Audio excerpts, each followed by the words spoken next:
5 super easy residence permits in 2024. If you're an average nomad, expat, or immigrant, you will love what I'm about to share with you because the entry requirements for these 5 residence permits are actually quite relaxed. So yes, this video is for average nomads, expats, and immigrants. So let's get started. And make sure you stay until the end of the video because I'm gonna keep the best for last. The first country I wanted to present you in this video is Tunisia, a country located in northern Africa.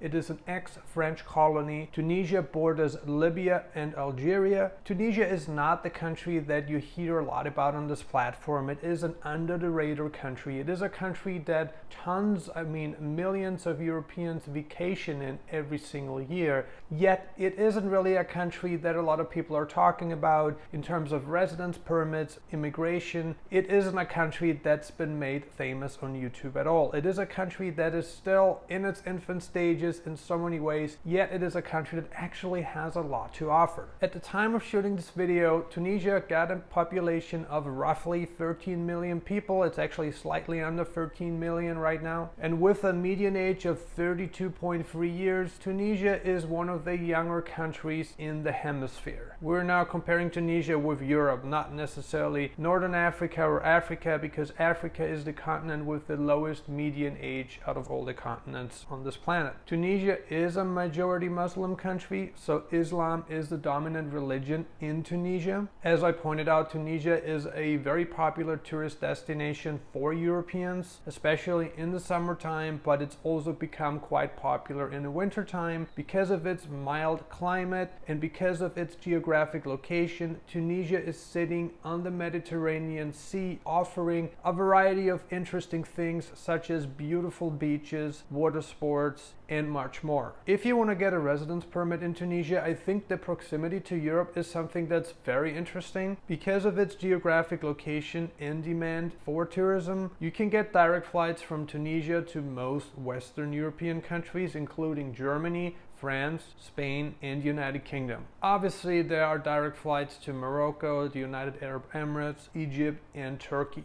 Plus, you can also fly into quite a few Western African countries from Tunisia. The most popular destinations in Tunisia include Tunis, Sousse, and the island of Cherba. Alright, let's talk about the residence permits because this is why you're here. Now, you need to understand that Tunisia is not one of the richest countries, and Tunisia offers low barrier of entry residence permits to Western expats. If you want to go live in Tunisia, you can incorporate a company, sponsor yourself, so you get a work permit, and this would be a legal and valid way for you to remain in the country. You can also get sponsored by a local company, so let's say you are an employee and you want to work for a foreign entity situated in Tunisia. You can apply for a job and the company can sponsor you. I know that this process, this type of residence permit is available pretty much anywhere. In most countries at least, but in Tunisia it does lead to a residence permit. There are 2 more popular options that expats are opting for, namely marrying a Tunisian citizen. This is actually quite common for Western men who are seeking for a long-term relationship. They're seeking for marriage in Tunisia. So what a lot of them would do is they would move to Tunisia, marry a Tunisian girl, and this is how they obtain a residence permit. Another way would be for you to get an education visa. So let's say you want to enroll into a local school, you want to attend university in Tunisia,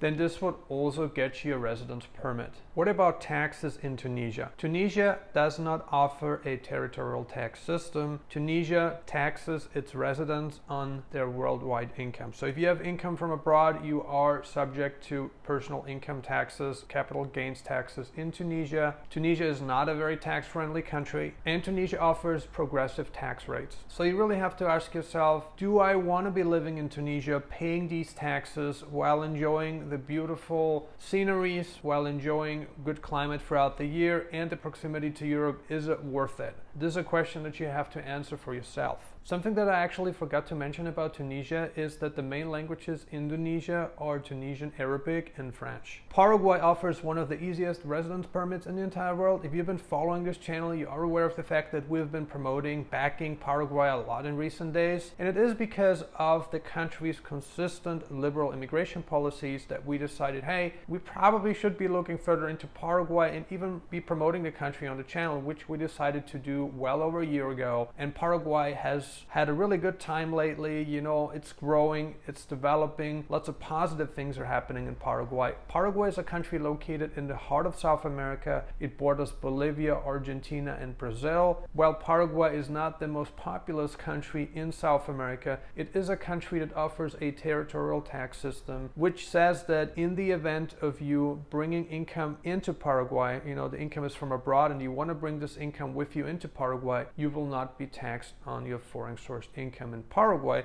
assuming that you manage to obtain tax residency in Paraguay, because this is what it's all about. You want to obtain tax residency in Paraguay, and then you have to make sure that you have no other tax obligations to other countries while living in Paraguay. Let's talk about Paraguay's residency, because this is something that a lot of you guys have been interested in. Paraguay offers one of the easiest second residences in the entire world. You do not have to prove economic solvency, and you don't have to stay in Paraguay for 183 days per year to qualify for temporary residency. The minimum stay requirements are so much lower than they are for other countries, like neighboring countries. Paraguay offers a really good deal. Paraguay is home to some of the friendliest people that you will ever meet in your life. At least this is my personal experience after having lived in the country. I do love Paraguayans. They're very hospitable people. They're very open, friendly, easygoing, easy to make friends with. Paraguay is a great country for an immigrant, and considering the history of Paraguay, you can see that this country was actually built by immigrants. And this spirit remains in the 21st century. Morocco is one of the most visited countries in Africa. In some years, it is the most visited country in Africa. In other years, it is the second most visited country. Now, there's always this battle between Morocco and Egypt. Both countries attract a lot of tourists for different reasons. Like in Tunisia, Islam is the dominant religion in Morocco. And at the time of shooting this video, Morocco got a population of roughly 38 million people. And I think in terms of culture and in terms of stability, Morocco is one of the better countries in the region. The official languages of Morocco include Moroccan Berber, Standard Arabic, and French. Now, how can you get a residence permit in Morocco? This question is actually pretty easy to answer. Like Tunisia, Morocco makes it pretty easy for you to obtain residency. You can qualify by either A, incorporating a company and sponsoring yourself, B, working for a local company. Being sponsored by a local company is a definite option. C, getting married to a Moroccan citizen. So we're talking about marriage here. Let's say you want to marry a girl from Morocco, you want to go live in Morocco. Well, this is a definite option. And 4, you can get an education visa for Morocco. Please note that there might be a couple more options, but since we're talking about average people in this video, we're not going to be talking about residency by investment options. We're talking about the easiest paths into the countries that we're addressing in this video. We're not talking about the most difficult paths, and certainly not the paths that require the most capital, because you guys are average people, and so we want to make it easier, not harder for you. Argentina, another country that was pretty much built by immigrants, offers one of the easiest or some of the easiest second residences in the entire world. With a population of 46 million people, Argentina is one of the largest countries in Latin America. We're talking about population. Spanish is the official language of Argentina. Argentina is located in the south of South America, and it borders a total of 5 countries. Chile to the west, Bolivia and Paraguay to the north, and Brazil and Uruguay to the northeast. If you've been following the news lately, you are aware of the fact that Javier Milei was elected president of Argentina,